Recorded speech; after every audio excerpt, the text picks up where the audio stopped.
Some startups go up, others go down. Welcome to GeekWire's Elevator Pitch, where 3 entrepreneurs pitch their businesses in the 48 seconds it takes to get to the top of Seattle's first skyscraper, the Smith Tower.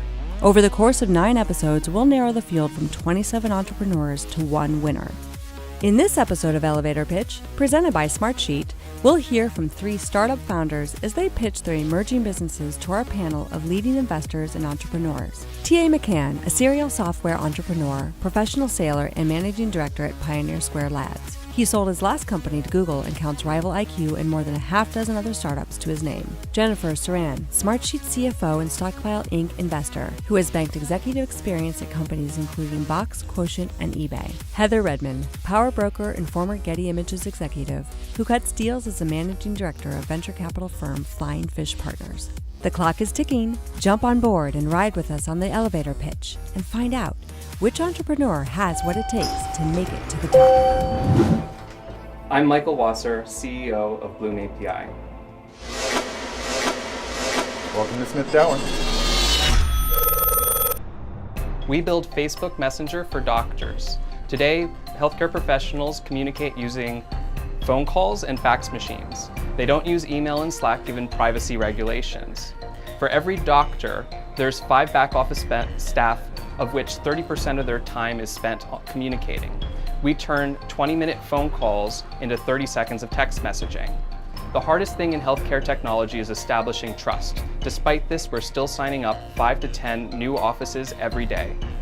We have the opportunity to build and sell additional products that others struggle to get meetings for.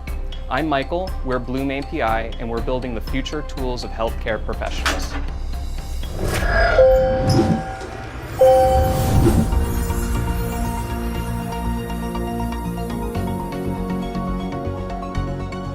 So is your primary customer the doctor's office or the administrator? Both. So depends on the type of practice, depends on the specialty. So for example, we have neuro practices where the doctors use it primarily, and we also have primary care offices where the back office uses it primarily. So how do the doctors find you? How do they know that this service exists? Right now, it's almost entirely word of mouth. In the past, we've done some pretty focused marketing, and that's how we bootstrapped our network. But at this point, it's mostly people inviting other people. Why did you choose Messenger instead of other sort of communication mechanisms like text, which is more common?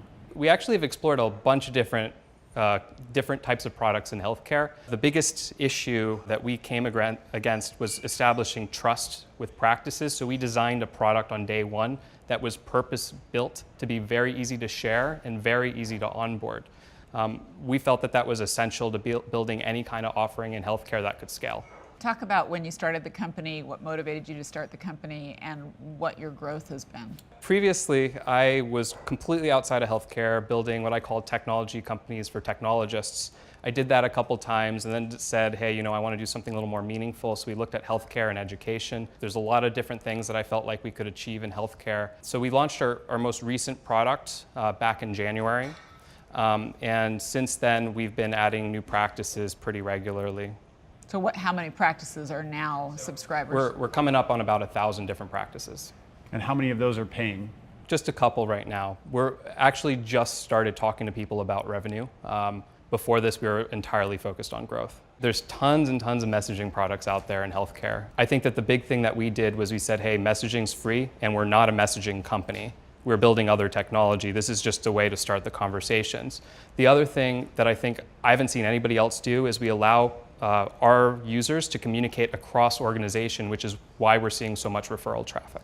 So you talked about this as being your go-to-market strategy. What's the real business? Things like patient messaging, things like workflow tools for acute care scenarios like neurology and cardio.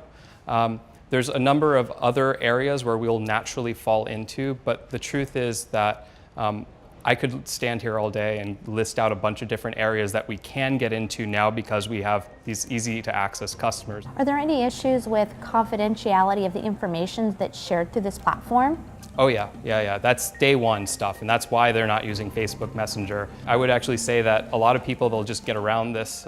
They'll send text messages anyways, but what we can do is give them peace of mind and the usability of text messenger, and that's also, I think, a differentiator for us. Well, Tia, I would love to hear from you about this one because I know you spend a lot of time in the healthcare space. What's your thought? I think messaging is an important category. What I liked about it is that he is doing messaging. What I didn't like about it was it wasn't very clear what kind of messaging, and I think there's a very big difference between doctor-to-patient messaging to doctor-to-doctor relationship to clinic or one place to another. All of which I think are useful, but as we get to whichever one of those he's actually going to focus on, I think you'll find a different set of both technical requirements and competitive landscape. Yeah, it's interesting. I think of messaging as being less than ideal for an enterprise situation, which a doctor's office is. I would want something more Slack-like because I'd want something where I could really track what had happened on a particular set of issues or with a particular patient. Even though I'm sure he's integrating this in some way with electronic health records, it just seemed very potentially haphazard, and to add yet another layer of noise, like how did we communicate this issue, and did we then have a voice conversation on top of it, et cetera. They're having some good traction free, but as a physician, how's that going to transition into being paid? And I think there's probably going to be a lot of competition here. So how are they going to differentiate themselves? What is their secret sauce?